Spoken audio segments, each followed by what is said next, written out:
Hello friends, আসসালামু আলাইকুম। আশা রাখছি সবাই খুব ভালো আছেন।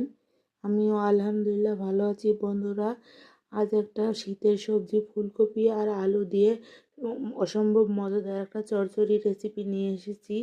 অবশ্যই আপনারা সাথে থাকবেন। এখানে আমি আমার পরিমাণ মতো ফুলকপি ছোট করে এভাবে কেটে নিয়েছি। এখানে মিডিয়াম সাইজের একটা ফুলকপি, একটারও কম আছে। আর আলু এভাবে একটু কেটে নিয়েছি, স্বাদ মতো রসুন কুচি, পেঁয়াজ কুচি এবং কাঁচামরিচ কুচি। আর সেই সাথে গুঁড়ো মশলা, হলুদ গুঁড়ো, জিরে গুঁড়ো, ধনিয়া গুঁড়ো, আর হচ্ছে স্বাদ মতো লবণ অবশ্যই। আর সব কিছু আপনারা নিজেদের পরিমাণ মতো দিয়ে নেবেন। তেল পরিমাণ মতো। এখন সব কিছু দিয়ে খুব ভালোভাবে নেড়ে চেড়ে মশলার সঙ্গে মিশিয়ে নিতে হবে। বন্ধুরা, যারা এখনও আমার ভিডিওতে লাইক দেননি, প্লিজ অবশ্যই লাইক দিয়ে ভিডিওটা কন্টিনিউ করবেন। ছোট্ট একটা ভিডিও। দেখুন, আমি নেড়ে চেড়ে সামান্য পানি দিয়ে ঢেকে দিয়েছিলাম।